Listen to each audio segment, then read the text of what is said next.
কোনো কাৰণতে অখিল গগৈক দুমাহৰ ভিতৰত জনাব নোৱাৰে কেইটা সমষ্টিত ২৬ত কংগ্ৰেছে নিৰ্বাচন খেলিব।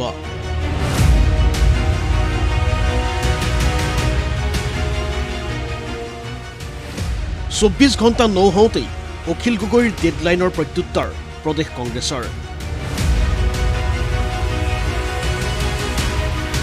কাৰ্যকৰী সভাপতি জাকিৰ হুছেইন সিকদাৰ যদি অখিল গগৈৰ ডেডলাইন শুনি গৰম হ'ল, সভাপতি ভূপেন বৰাইও নৰম সুৰেৰে অস্বীকাৰ কৰিলে অখিল গগৈৰ ডেডলাইনক।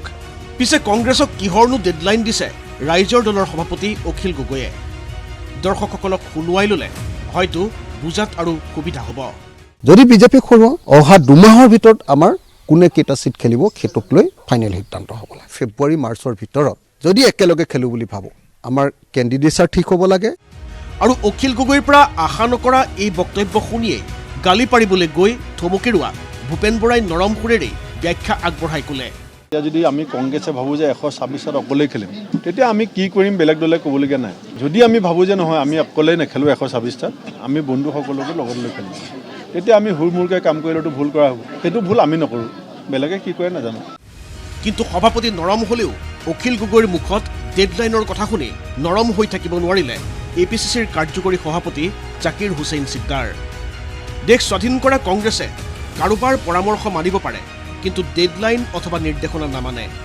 নাম উল্লেখ নকৰাকৈয়ে অখিল গগৈক উদ্দেশ্য কৰি সিকদাৰৰ কটাক্ষ।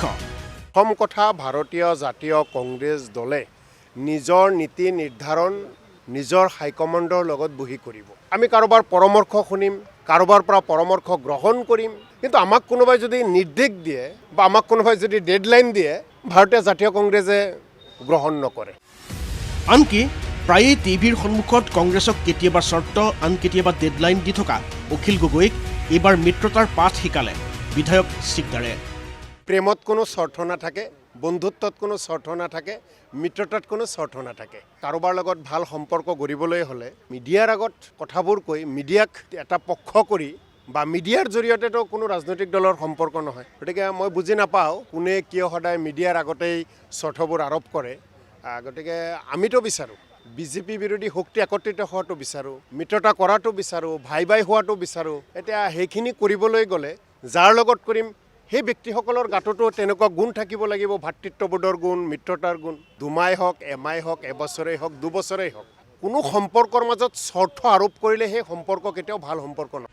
ডেডলাইনৰ প্ৰসংগৰে এই নতুন বিতৰ্কই বিৰোধী ৰাজনীতিত তোলপাৰ লগোৱাৰ সময়তে শিৱসাগৰত সংবাদমেল পাতি অখিল গগৈয়ে পুনৰ কৈছে 7 দিনৰ ভিতৰত অনুষ্ঠিত কৰিব লাগে বিৰোধী ঐক্যমঞ্চৰ বৈঠক, য'ত থাকিব লাগে কংগ্ৰেছসহ প্ৰতিটো বিৰোধী ৰাজনৈতিক দলৰ প্ৰতিনিধি।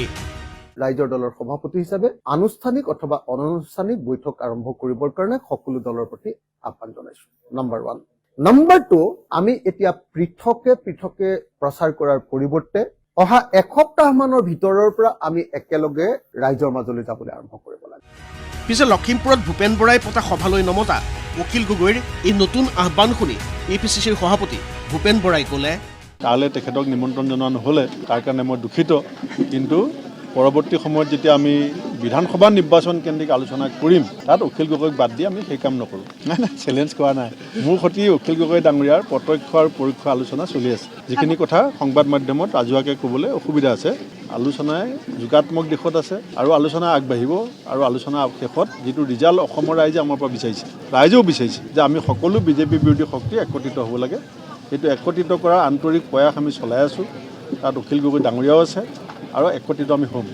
আনহাতে কংগ্ৰেছৰ এই আক্ৰমণাত্মক স্থিতি দেখি ছ'চিয়েল মিডিয়াত পুনৰ সৰব হৈছে অখিল গগৈ। 26ত বিজেপিক হৰুৱাবলৈ হ'লে কংগ্ৰেছে এনেবোৰ কথা বতৰা বন্ধ কৰা ভাল বুলি মন্তব্য অখিল গগৈৰ। Bureau report ND24।